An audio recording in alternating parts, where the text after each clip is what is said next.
All right. We are live. Welcome back to the Long and Hard podcast with myself, Thomas Harrington, and my co-host here. Josh Blaze is in the house. And as you can see, we have decided on a name. So you will now see this podcast on the #1 spot on iTunes because we picked a name. So look out, Joe Rogan. Yeah, look out, Joe Rogan. So this episode is part 2 and a continuation of, our last episode, which was kind of our launch episode. And it's 26 things or 26 lessons we've learned that you need to know about life, business, and entrepreneurship. So we did points 1 through 13 just the other day. And I mean, it kind of really sums up, I think, our goal with this podcast. And, there's some good advice specific to business, life, and then kind of the overlap. And it's going to be kind of the same thing today, but also like each of these points, we could for sure do like a 1 hour, like at least an hour talking about each of them. Mm-hmm. So I think we're going to have some really good stuff to delve into. Is there anything you want to chime in, Josh, before we get going here? No, I don't think so. Go listen to the last episode because it was a gooder. And then we're going to do an even better one today. So things are rough around the edges, but I think as we get going with this, it's going to be much better. Yeah, we're refining our hosting skills here. So yeah, I'm going to try to not say like so much and absolutely much. Absolutely. It's entirely possible. So we'll just jump into it with point number 14 here. So the jury is still out on a higher power, but yin and yang is a universal truth. So this is kind of something we talked about, but quite a few of our tidbits, advice, points from last episode, we would kind of contradict ourselves. And you kind of need to understand there is two sides to everything. There's kind of that dark side and light side, and that duality of all things in nature. And you really do see that in life. And there's no happiness without sadness. There's no success without failure, which I think is probably the biggest one. And life is the greatest thing ever. Life is pointless. Like both are true at the same time, right? So it's kind of understanding the highs and lows are inevitable, and much of the world is perception and what you do with it. And then it's important to know, on your crappiest days, your biggest failures, you cannot have those lows without the highs. And I think that's, it's not all sunny days, and it's important to know this. So when you're going to have down days, and understand everyone does have that. It just means the next high point is that much closer, right? And when you're having your biggest successes, you cannot possibly know that is a large success without also knowing the other side of that. Yeah, you can't have your sun without the rain, man. Exactly, right? So that's kind of I think an important outlook to have on just life in general, and something I've really learned just through the trials and tribulations of what we've experienced in our careers thus far. As a business person, you always have ups and downs, and especially as an entrepreneur, like some days you're going to be like, fuck yeah, this is why I do this. And then other days you're going to be like, wow, I suck. And that's pretty much how it goes. But you honestly have to essentially keep a level head about you and keep your confidence around like a 7 or an 8 permanently, just so that you know that. I mean, like, it happens to us all. But at the end of the day, like, as long as you're pushing forward, you're getting where you need to be. So that's my take on it. And I mean, we both had our share of shitty days, but we both had our days of awesomeness. Like, I remember back in the day selling a condo where we made like 8 G's in like a week and a half or something like that. Yeah, that's one where you're like, this is the greatest job ever. Yeah. I'm perhaps the greatest agent who's ever lived. And then, a week later you get rejected on the listing appointment, or a deal collapses or whatever. And you're like, shit, like I'm getting a different job. Right. So maybe I'm not that good.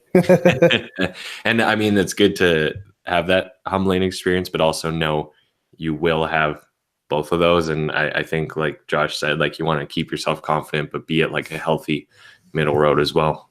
Mm-hmm. Most definitely. That's all I have on that one, but that's a super good point. So, okay. Number 15, exercise daily. Enough said. As an entrepreneur, man, you need to be in tip-top shape in all ways and always. you have to be essentially on your game at all times, and exercising is one way to stay in the game for the long haul. Work out, go for walks, do whatever it takes to exercise. I mean, like, some people don't like going to the gym. Do whatever is enjoyable to you, but honestly, physical exercise is very important. The mind and the body are more connected than anybody gives them credit for. And the more that you exercise, the better that your mind is. And it just is a snowball effect. So you need to keep going at it. And I mean, my best days are the days where I work out in the morning and then I'm kind of like super fresh the rest of the day. I mean, we could go into a whole podcast on exercise and diet. I mean, I'm sure we will, because this is kind of like ties into the lifestyle aspect of this podcast, but that's essentially my take on that one. I mean, you and I have both been hitting the gym for the last 7-8 years. So Yeah. We started young, that's for sure. I mean, and you know, we're very fortunate in that way that, you know, we started at like 17 or whatever, just wanting to, you know, make our biceps bigger. So when we turned 18 and could go to the bar, we looked good. But you know, it's good that was instilled in us, and I would say it's a good thing that like you need to make it a habit of doing something, right? Just for everyone, right? I would say maybe the entrepreneur lifestyle is more susceptible to being outside 9 to 5. You might be working more like, well, all the time and never simultaneously, which is an interesting paradox of this lifestyle. But just making that habit, you know, you're going to be on the go. You might be grabbing food at a drive-through or whatever, or like, you know, it all starts with the body, and, you know, this ties to like energy and all that as well, right? I mean, if you have discipline in this aspect of your life, it carries over into other aspects of your life. And that's essentially like I said, a snowball effect. It just perpetuates itself. And I mean, discipline is all encompassing. So you get discipline to go to the gym, to eat relatively well. And I mean, you see what happens in your work life as well. Yeah. No, I think you wrote this well on our notes here. It literally says exercise daily, enough said, and it goes to the next point. Yeah, there's no notes on it. That's all that has to be said. Okay. I mean, staying with the health thing is number 16 is sleep is everything. So sleep has an insane effect on the body and mind, your health. Now, this is actually something, again, where we're kind of against the grain of your popular mainstream similar styled podcasts where, you know, they profess get up at 5 a.m. and work until 2 a.m. or whatever. And that, you know, if you are going to make that your brand, I mean, I get it, I guess. But for most people, like, you cannot survive on 6 hours of sleep. If you look in the science, it's less than 1% of people actually only need 5 to 6 hours. It's more like 7 is the minimum, 8 is ideal. That's pretty much a truth for almost all people, if not more, and that's perfectly okay. And, you know, this is something for me personally, I've really only been diving into, well, frankly, lately, you know, and we're putting together a really good recommended reading list, and part of that is going to be a relatively recent Joe Rogan podcast with one of the leading sleep doctors out there, and it is, in all honesty, like kind of life-changing, that episode, I would say, and just how important it is. And, you know, again, these last two, exercise, sleep, it's really about the foundation, right? It's the pillar of you as a person, and, you know, you need to do, I would say these things are more important, and you need to do these first before you can go out and, you know, strive and succeed at your next venture. Yeah, you want to get the basics under control before you take on the world. But I mean, I'm bad for it, but I know exactly how well I work when I actually do get proper sleep. And it's night and day. A lot of people, like Thomas was saying, they want to do that, like, I'm going to only sleep 4 hours tonight type of thing. But your productivity is just shot the next day, and you're not actually achieving what you could be achieving were you to have gotten that full night of sleep. It's a significant thing. And I mean, I've been working on it tremendously, but I mean, circumstances in the evening sometimes keep you up. But I mean, you really want to be getting at least 7, if not 8 hours of sleep, and at least 6 nights a week. You really, really want to be doing that. So, yeah. And I mean, you can tell by your tone here that we weren't exactly perfect on this. And I would say it's two things. A, the people we follow and stuff kind of profess the opposite of this, which is just plain unhealthy. And, I don't really want to get into like the long-term health effects of it, because that's just beyond the scope of us. But there's a lot to that. Now, we're 20 something guys, like, we've been out till 2 a.m. Saturday morning as well. Like, we're not 3 a.m. in Montreal, boy. Yeah. Oh, well, last call's later out there. Hey, there is no last call.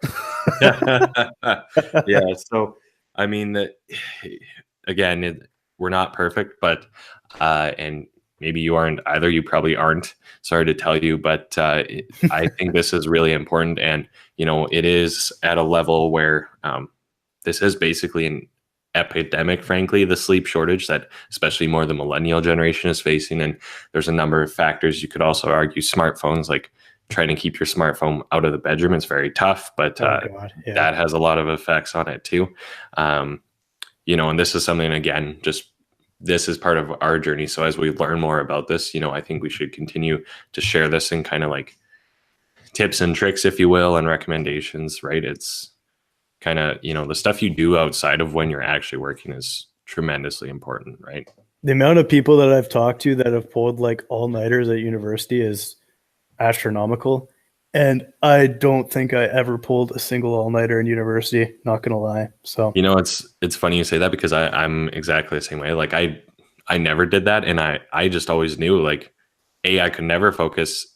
I was never producing good work. Like, even after 9, 10 p.m., I would usually shut it down, like, okay, let's start on this the next day. And maybe that just happened to be instilled in us at a young age for whatever reason, but I think that's a good mentality. That being said, I think more people do the all-nighters, which is probably a bad part where that starts, and then you can carry that into your adult life, right?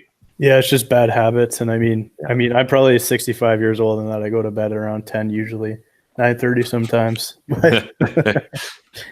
Yeah.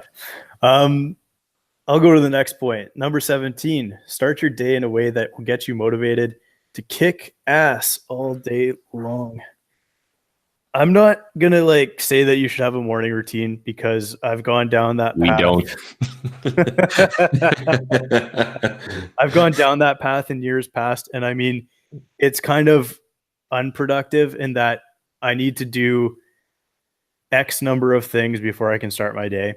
And usually it takes up 2 or 3 hours of your time almost. And it's like, I got to meditate for 20 minutes. I got to do X, Y, and Z. And it's kind of like, I mean, I get it, but have something every day that you look forward to when you get out of bed, that pushes you out of bed and stops you from staying in bed till 10 a.m. in the morning. Whether that be go do 20 push-ups or whatever it is. I mean, exercising first thing in the morning is what gets your mind going for the rest of the day. So that's something that I've been really working on. And I mean, you can have a mini morning routine, just don't go overboard with it. Because I mean, that seems to be all the hype over the last like 6 months to a year. So everybody's posting their morning routines on YouTube, and it's yeah, no, fair enough. And I would even say to that a point, like, there's a few small things you can do to make your day easier. And I think we should do, like, it's funny because, my morning routine changes, or it's not insanely structured, but there are a few key things I do that, help me get started. And there's a few kind of, I hate to use this word, but, kind of life hacks, or like at least just very good ideas for starting off your day. And we could probably do like a short, killer way to start your morning, right? So little thing, or even like, again, this ties back to, well, the last 2 points, but number one would be smartphones. And, most people use their phone as their alarm versus like an old time alarm clock. You should have your phone somewhere where shut off your alarm. You have to get physically up out of your bed and walk over to it. And that'll get you up, get you moving, get your blood flowing. We could talk about cold showers, I guess, which is a good thing to start. There's a lot to it, but just know it starts in the morning. Depending on if you're like an intermittent fasting person, having a good breakfast or whatever, starting it in like a good productive way, right? Like don't be waking up 5 minutes before you need to leave your house and getting McDonald's every morning on the way to your job. Like set yourself up to succeed. But there's a lot to that. So yeah, I think you have to figure out for yourself what works and what doesn't work. But that's all I'll say on that one. Cause I still develop kind of my mornings, and I kind of have something going for me now, but a month from now, who knows? So, and circumstances change too. So traveling, exactly. Whatever. Yeah. Travel, for like a job, like real estate for myself, like it's pretty common to have some level of meetings in the evening and in later into the evening, or be working on papers or whatever. So your day might shift a little to, it's not exactly a 7 to 3:30 job, right? So what time I get up at and how I start things or whatever is going to be different than you. But again, there's a few universal truths in that. So definitely. Okay, moving on. So this is an interesting one. So point 18 for us is get your own shit right first. Have your own success, have your own job, company, whatever, then start a partnership, right? Which is, again, ironic because obviously we're partners in this current venture. Now, as Felix Dennis said in his book, How to Get Rich, which is, easily both of us, a favorite book for both of us. He says, plain and simple, don't do partnerships, which again is ironic, but to explain or elaborate on his reasoning for it, it's basically when you have a partnership where it's both your primary sources of income, is what is inevitable is someone will want it or need it more than the other person. It is what it is. It's a universal truth. And you are doomed for failure, right? And there's always exceptions to that rule. And we're very lucky that obviously our partnership, or the largest one we ever did, like when we were not just when we were a real estate team together, but when we started our own brokerage, Veritas, kind of went, crashed and burned fairly quickly. And because I think part of it is because we were on this kind of self-improvement path for so long, we're in a good enough headspace that if things aren't working, we can be honest with each other about that, right? Mm-hmm. But it is important to have something that you are 100% control of, right? At least for let's call it your basic income for making sure you keep food on the table or whatever. And a partnership, you should always start secondary, and that should be secondary for both of you, right? Just so, again, it's just better that way when no one needs it. Mm-hmm. And I would also say part of that is when it's a secondary thing, it's better to come into it and be at different levels if need be. So if that's like a 75-25 partnership, 60-40, whatever, at least that way you do know what you're getting yourself into, right? Again, we see lots of people out there starting partnerships just with, I guess, childhood or school friends or whatever. And there's nothing wrong with that. That's how we know each other. But if you're not in the right kind of frame of mind, mindset game, whatever you want to say, you are more prone to end up hating each other's guts, right? Now, to that point, I would say don't write off a partner if something didn't work in the past, which is some good notes Josh added here. They could be the exact right person for the next thing, right? Mm-hmm. So for Josh and myself, obviously Veritas didn't work, and going that way made us realize kind of what we wanted from real estate, right? And obviously that shifted my direction, but also Josh is more importantly towards the tech stuff he's doing now. So right. And I mean, both people generally in a partnership want to be pulling the same direction at all times. And I mean, if you're kind of looking one way or the other, I mean, you can't really have a tug of war within a partnership, right? So one thing I like about partnerships is that, I mean, if they're going to be a significant business, get things rolling, then bring people in next. Like, unless obviously both people have individual talents. Like, for example, you're a sales guy and you need a programmer, or you're X and you need Y. That's the only thing that I can think of in where you would want to be doing some sort of partnership. But at the end of the day, I mean, as Felix Dennis said in his book, you actually want to keep as close to 100% equity in any company as you start, because you want to have the control. We'll talk more about this in a different podcast for sure. The partnerships are huge. Check the old recommended reading list. It really is a very interesting book, and we came across it quite young, and I would say that really was one of the first ones that really shaped for me the direction I'm now on, right? No, most definitely. So yeah, I think we could probably do an entire podcast on this one, because I think that's a significant topic. Because I mean, how do you choose a partner? When do you bring a partner in? Blah blah blah blah blah. There's, I mean, dozens of different topics you can think of for this sort of thing. For sure. Or like kind of a partner by proximity, where it's just someone you know, right? Versus seeking out someone for like a skill you may be lacking or they really excel at or whatever, right? So yeah, friends are not necessarily the best partners you can have. Like, I think that there's you can build partnerships with complete strangers and build friendships as you build businesses. Don't necessarily look for your friend group as a good partnership. We're lucky in that our friend group is very like entrepreneurial, and there's a lot of guys that we could look to and be like, I want to start something with this guy. I want to start something with this guy. We certainly have been very lucky on that point. And I think we were on the, we've gotten so close to the brink of destruction, if you will, that luckily we're able to now give this advice from like a positive standpoint, right? Oh, most definitely. Like you can absolutely ruin friendships with partnerships. It is essentially a marriage, right? So like, oh yeah. Oh, good.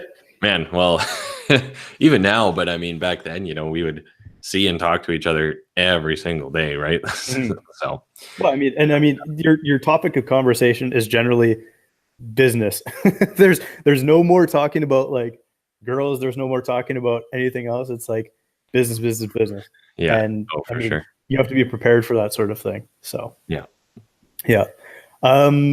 I guess I definitely want to hit this one in another podcast, because this is a huge topic. So. Yeah, it is. And I think even recanting the story of Veritas would be some level of interesting to people. And I think we should do that for sure. We probably have some good lessons to give in there as well. So yeah, that would be a definitely interesting one for sure. Number 19, limiting distractions is a superpower, especially in 2019. Holy shit, man. There is so much to distract you in the modern world. You have notifications going off left, right, and center. You have emails coming in. You have, I don't even know, sirens on the street. You have whatever. I mean, we all know what we're talking about here. You have your Twitter, you have your Facebook, you have your Instagram, and then I'm sure you have another 5 other social networks and stuff. Like, text messages, calls, shit, man. It's amazing that anybody gets anything done in today's world. If you're able to limit distraction and really only segment the times that you're going to be using these applications and stuff or talking to people, you're going to be ahead of, like, I said 90% in this notes, but it's more like 98% of people, because everybody's distracted. And it seems less and less people understand how to limit those distractions. But I mean, man, it's like you need to limit your use of these applications, and you need to have an attention span that actually lasts more than like 2 minutes. Because I mean, it's bad, man. It's bad nowadays. No, for sure. I think to give practical advice, the simplest solution is, and I have this on my phone, and I believe you do the same.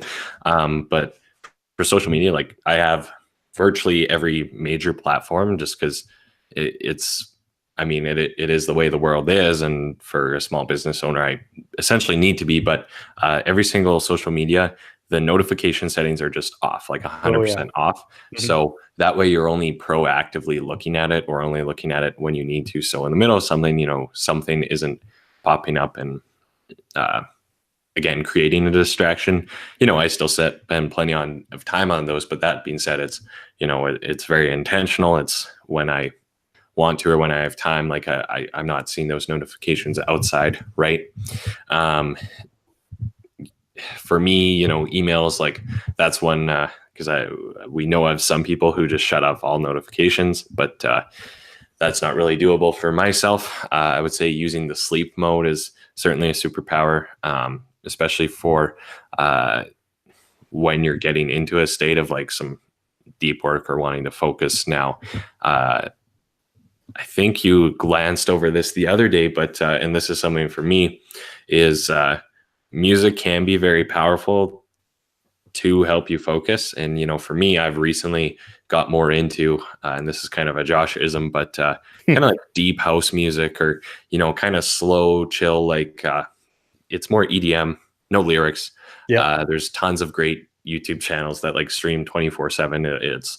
It's really good, and they really do help you focus. Again, this is more of like arguably maybe a guy thing, but another good way to limit distractions is for music is to actually use video game soundtracks. And it's because there's a science to them, right? So video game soundtracks are meant to make you focus, not be distracted, and lose track of time as well, right? So it can be extremely useful when you have a whole bunch of work to do. And it's kind of ironic because I guess video games are a distraction in themselves, but it's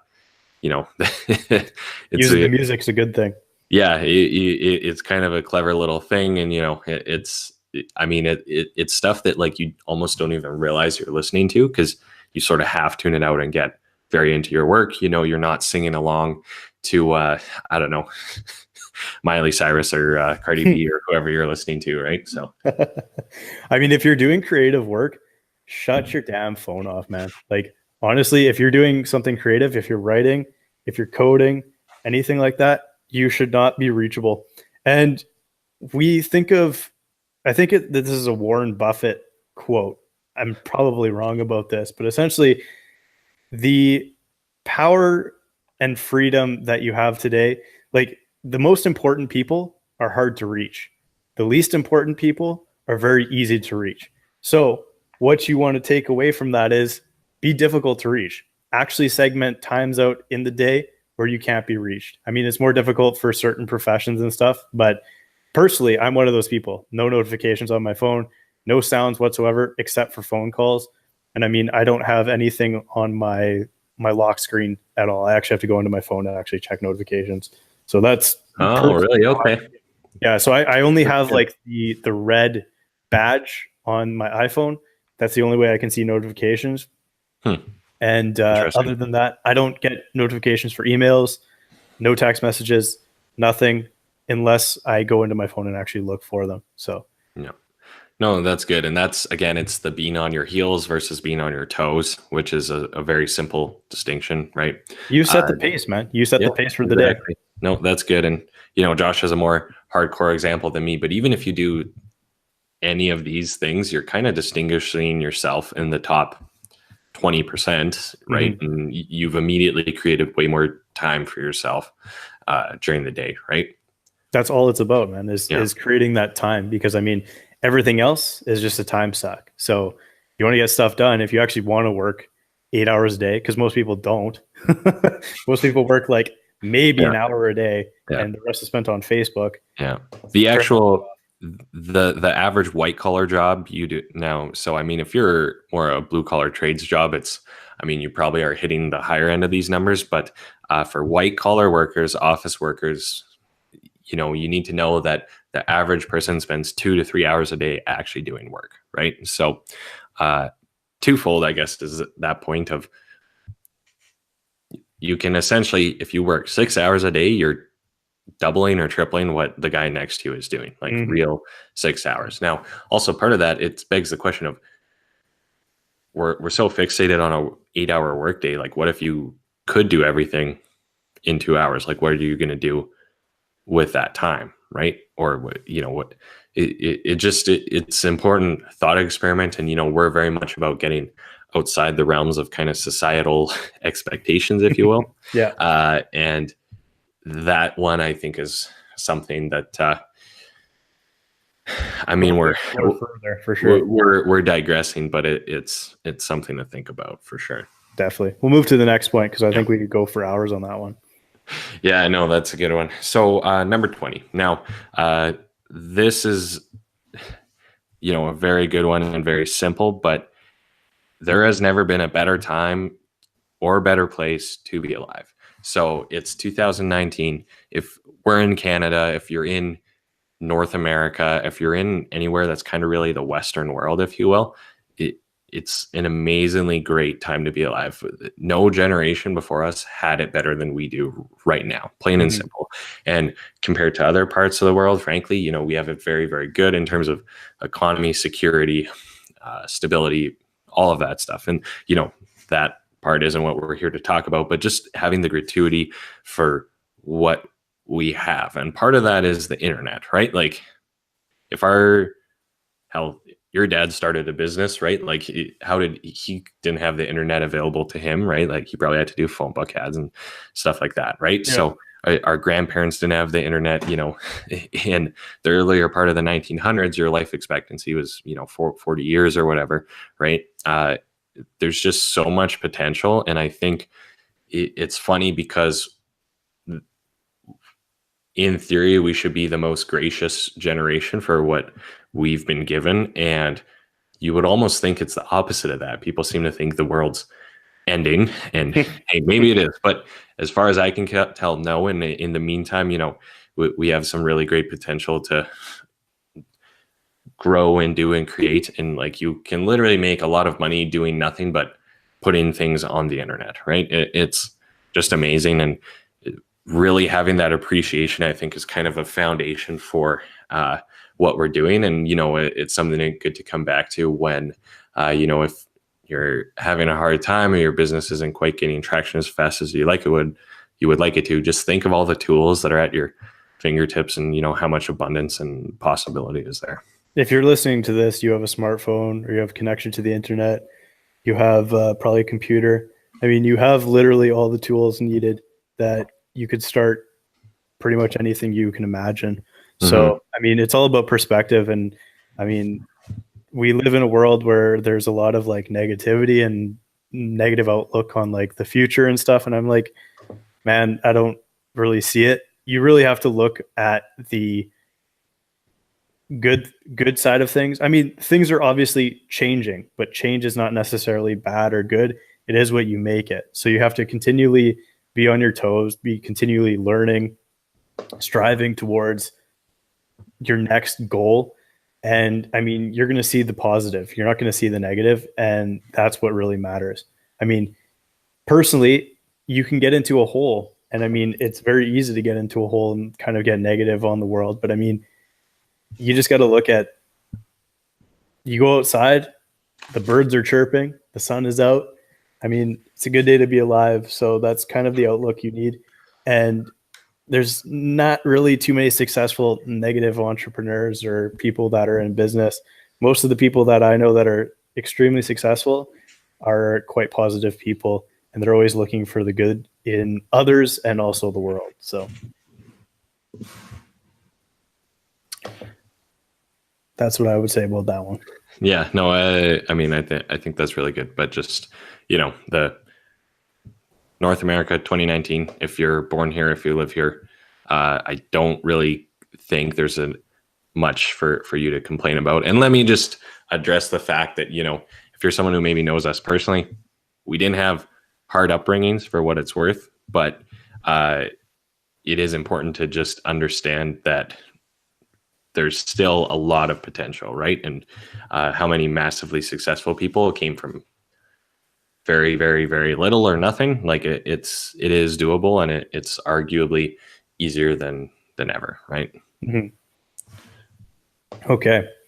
21. Pick your partners in life wisely. Oh boy.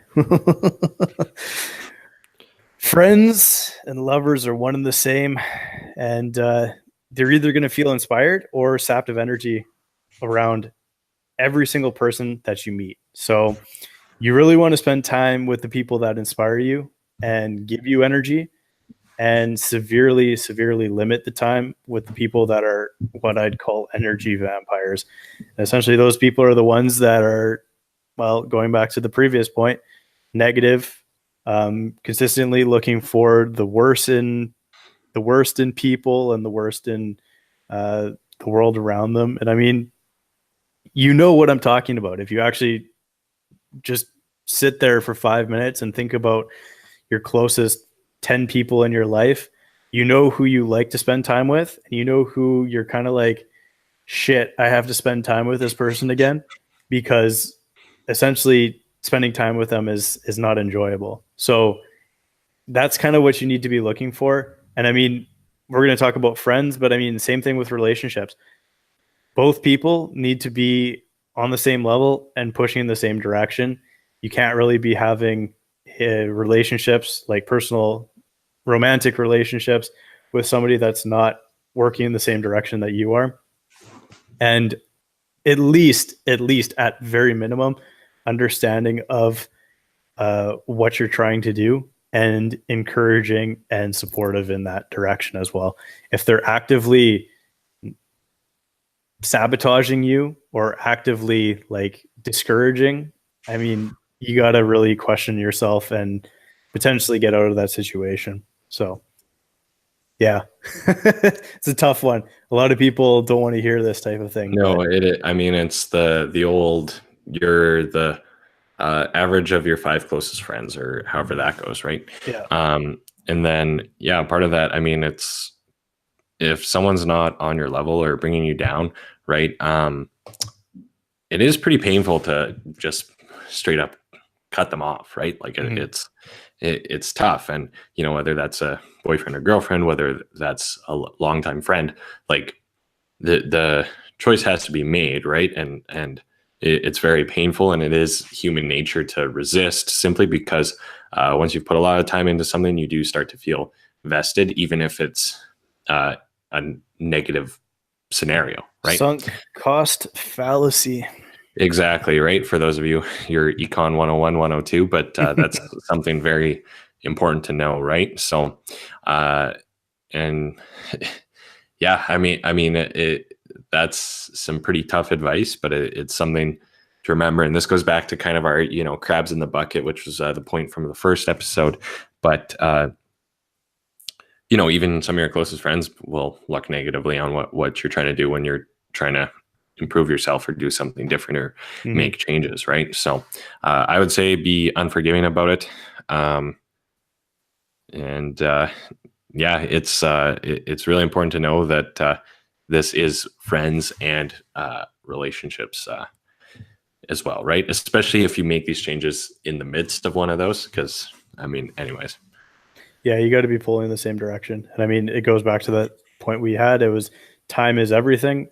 And the most important thing, you don't want to be wasting your time with people that are not essentially making you enjoy your life and inspiring you to be better and working in similar direction as well. So yeah, that doesn't mean you want to be friends with people in your industry or whatever necessarily, but you want to be friends with people that are all working towards something and looking for the best them every single day.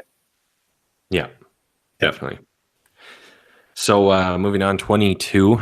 Now this is again, kind of a tricky one now, but this is just kind of some profound wisdom that, you know, for me, I think after giving it a lot of thought, I think is very true.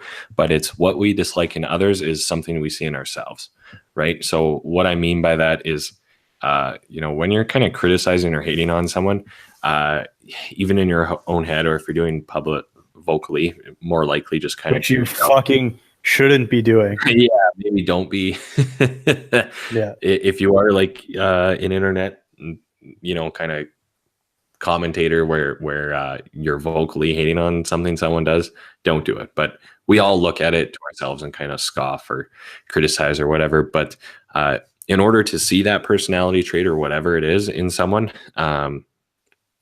that is something we have to ourselves and dislike in ourselves to some way, right? And now this isn't necessarily strictly when you see, like an Instagram post and you start hating on someone or whatever. It could be your friends or family or whatever, and if they're really I don't know, bossy about something, or you think they might be, I don't know, lazy or cheap or whatever it is, that is something you see in yourself, right? And alternately, kind of that characteristic we dislike in someone, it could be something that we wish we were better at or had, right? So now, two really good quotes that kind of want you to think about a little bit here. So number one, now this is from Wall Street. It's Gordon Gekko says this, and it's, a fisherman always sees a fisherman from afar, right? So we have the innate ability to kind of assign our own characteristics to people, or to recognize them in people a lot easier, right? And number two is, there's something about that old boy that I just can't stand in myself.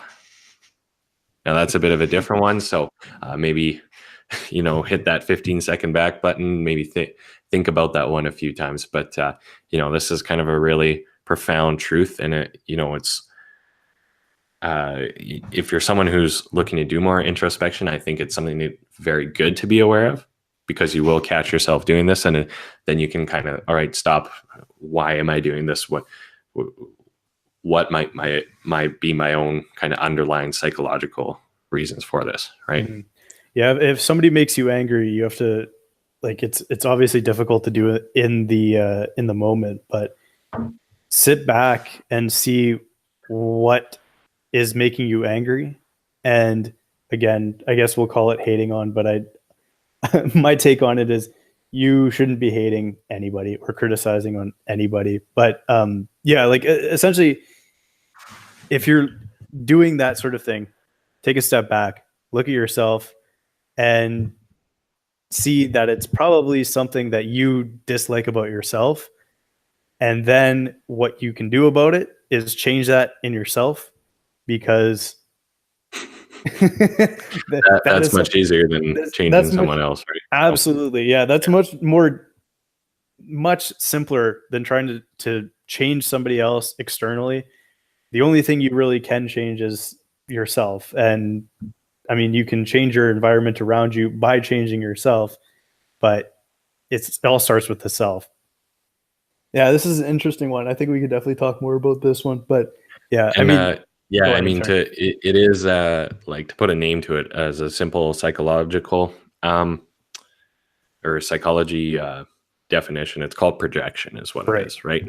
But yeah, most definitely. Yeah, I mean, looking back, you can definitely see times when you've done this, and I mean, maybe it's also something that you're not too. Like, if somebody's like outgoing and you're like, why is that person so outgoing?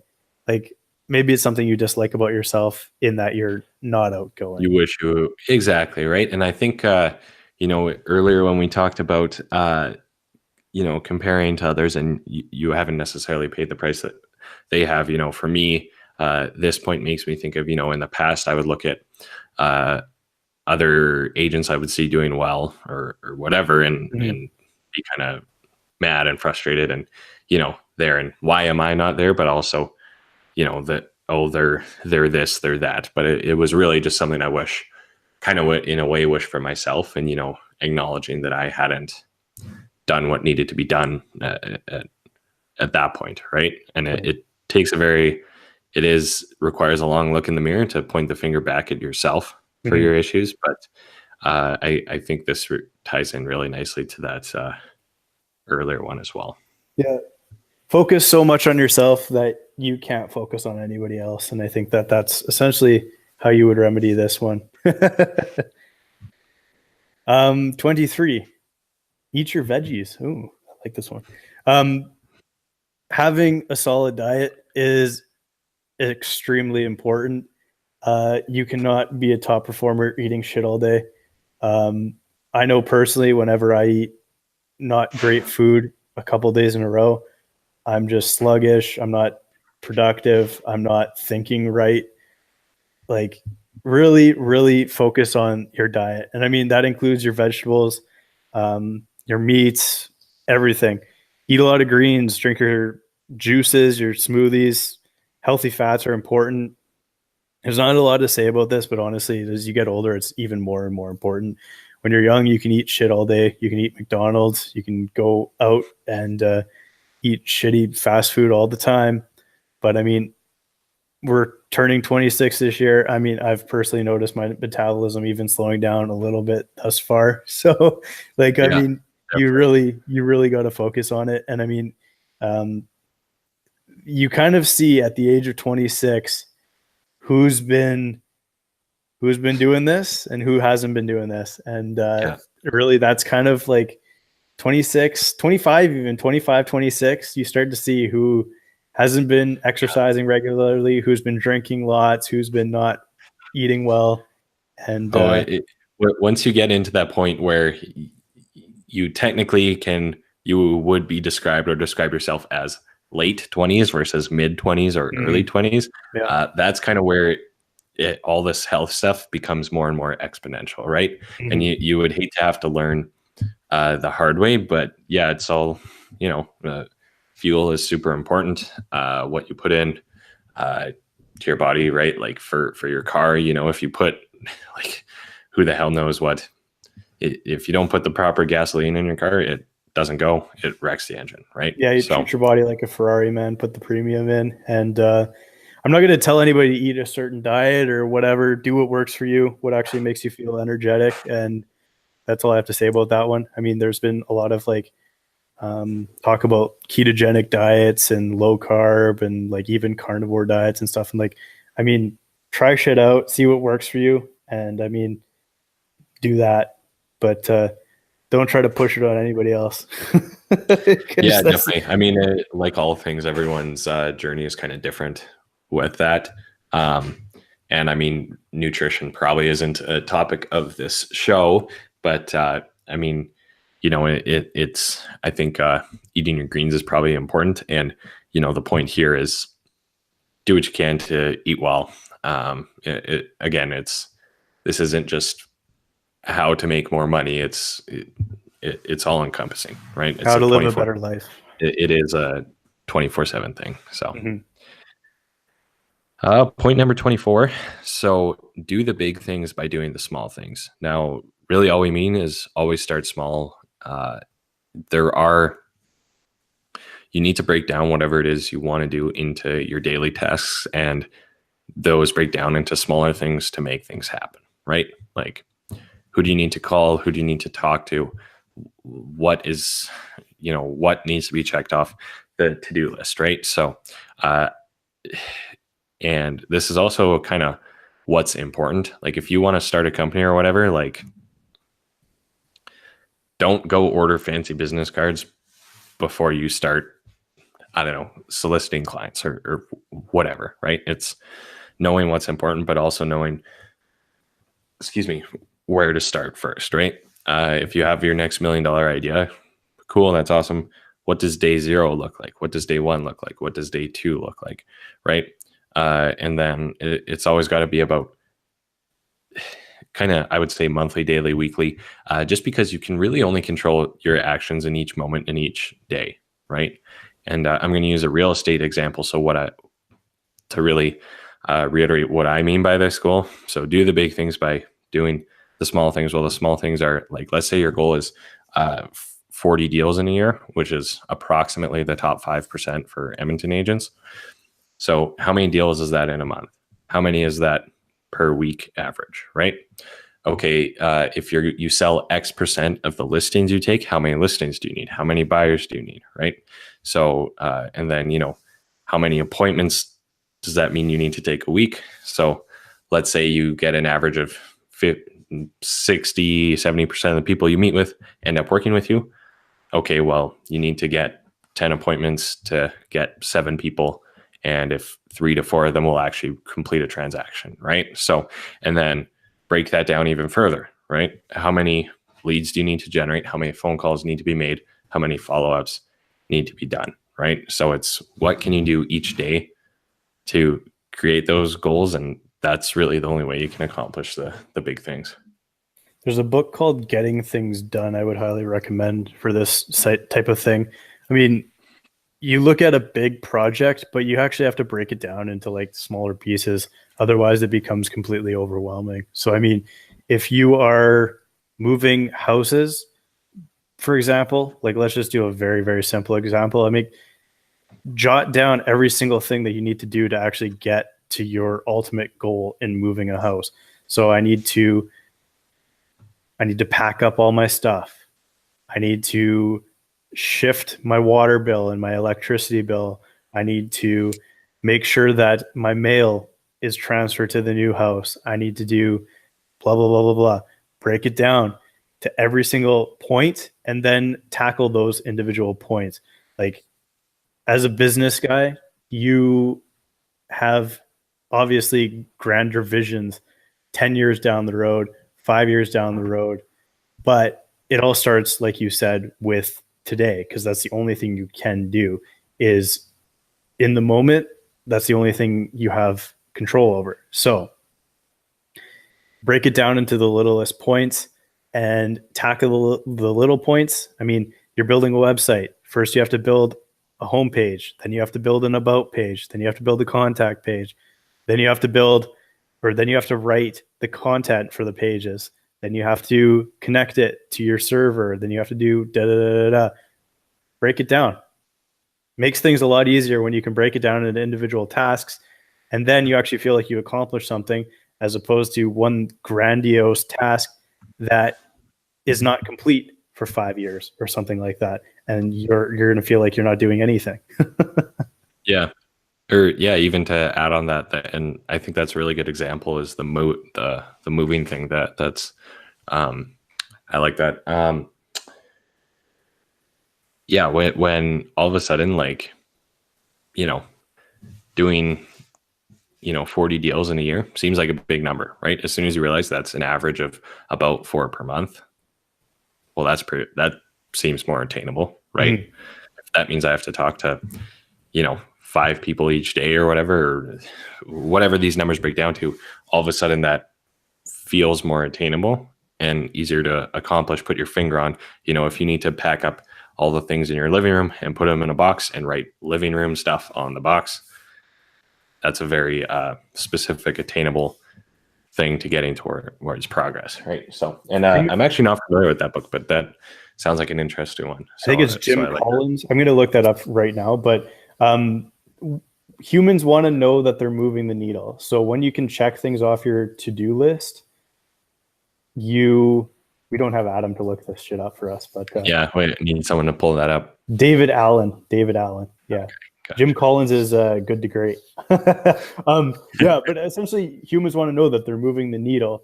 And when you can actually feel like you're doing something on a daily basis, that gives you momentum, and momentum is super powerful. So. Oh, exactly. And I think even in a very literal sense, like writing something on a to-do list and crossing it off,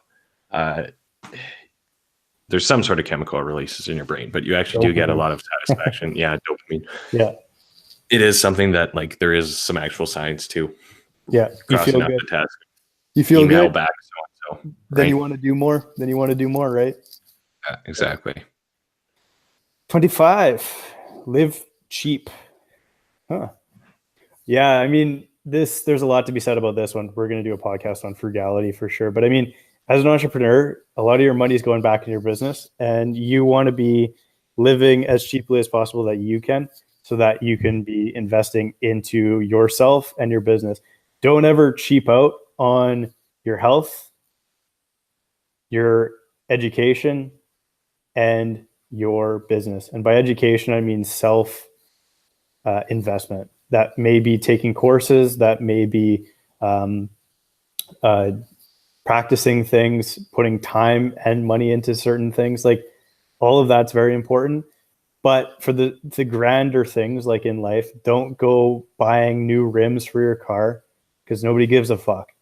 Don't go spending money frivolously on stupid things, because at the end of the day, that money could be generating more money 2 years down the road for you. And I mean, you could be living a much better life if you actually invest that money today into something that is going to change your life. That's what I would say about that.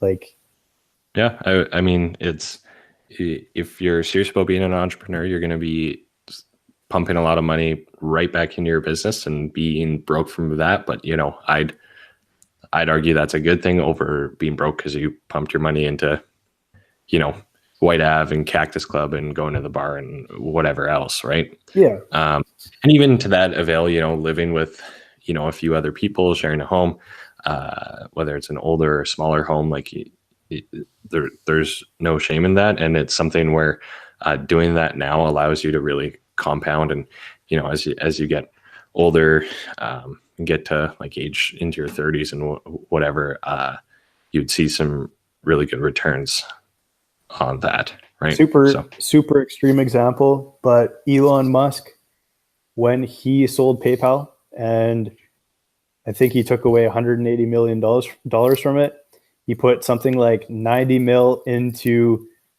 his space venture, SpaceX. He put like something like 70 or something into Tesla, and he put whatever the remainder was into Solar City. And he literally said that he had to borrow money for essentially living expenses. Like, that's a super extreme example, but you can kind of see how that played out for him. The guy's worth 20 some odd $billion today as of April 9th, 2019. I mean, he could be worth zero tomorrow, but who knows? It's kind of the thing with having a public company. But no, like at the end of the day, he reinvested everything that he had made up to that point into future ventures, knowing that they had to work or he was going to go broke, essentially. So, I mean, there's plenty of examples of this. And I mean, we're not saying be that extreme, but don't spend your money on stupid things. Wait until that money is generating you enough money that other money can be spent on stupid things. And that's what my advice would be on that. Like, that's my personal finance advice. Mm-hmm. No, I mean, I think that's good. And I think it just kind of boils to adjusting your frame of mind to what's important and what you want to do. Right? Absolutely. So, yeah. Okay. Point number 26. Don't forget to have fun. You know, that was kind of the cute advice we were giving our generation growing up, like for sports and whatnot. They're like, don't, you know, make sure you have fun with it. Don't, winning's good, losing happens. Have a little fun with it. You know, don't take yourself too seriously, right? Yeah, I mean, don't be afraid to dance in the rain or whatever it is. I think Felix Dennis said in that book. And he said, essentially, he talks about one person. I have to go back and reread it, but essentially he talks about this one person that he knows. And he's like, he takes himself too seriously, and that's why he'll never be successful. It's a very like profound little thing in that book, but I have to go back and read it. It's hilarious. And essentially what he talks about is like, he won't dance in the rain. He won't like sing a song when his friends are singing it, when they're drunk at the bar or something like that. Like, I mean, life is for the living. Have fun with it for sure. Obviously, don't go buy stupid things today, but invest that money into your business so that you can buy things that you enjoy down the road. Like, it's sacrificing today to have the bigger picture noticed and realized tomorrow, for sure. I mean, business is fun, man. Like, talking to people all day long. Business at the end of the day is social interaction and human interaction. And if you enjoy that, you're going to enjoy this. So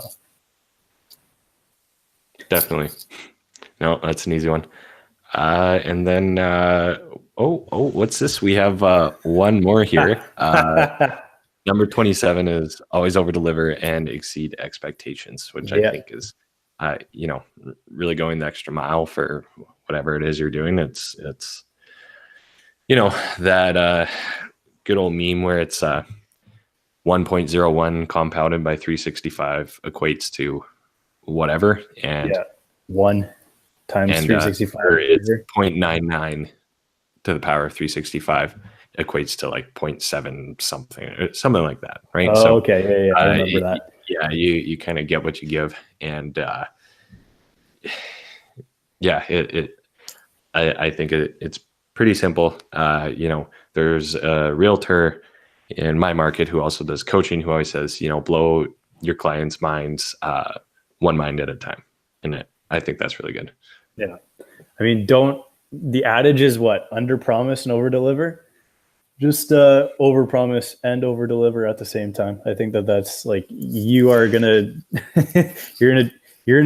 retain a lot of clients if you do something like that. So I mean, exceed expectations, work hard all the time, and I mean, you are gonna do some big things as long as you don't do the minimum, do the maximum. Because a lot of people are doing the minimum.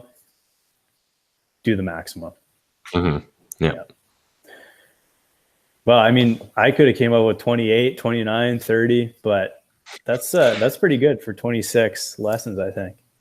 Yeah, no, I'd say that's probably a good place to cap it off. I'd like to get into a few of these more in the future, and I think we're onto a good start that I think hopefully you will find valuable out there. This was a little more structured than we probably would like to do, right?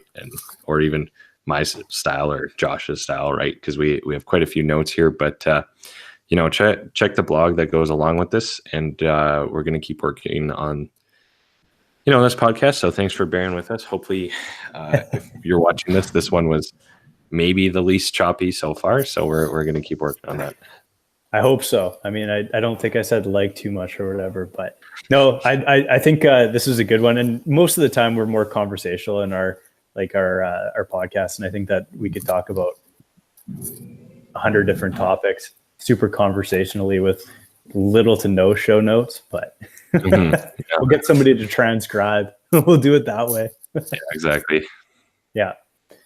Other than that, I mean, I'm turning 26 tomorrow, man. So that's right here. So these life lessons out and read over them tonight, or yeah, I'm gonna take them to bed with me and sleep with them. I'll listen to both podcasts again and make sure that I'm not forgetting any of these. Yeah, walking the walk, practicing what you preach. Yeah, exactly. So other than that, man, let's write up the next podcast. I'm looking forward to it. Yeah, let's do that. It's probably a good place to sign off on this one. Yeah, I'm out of here. Have a good one.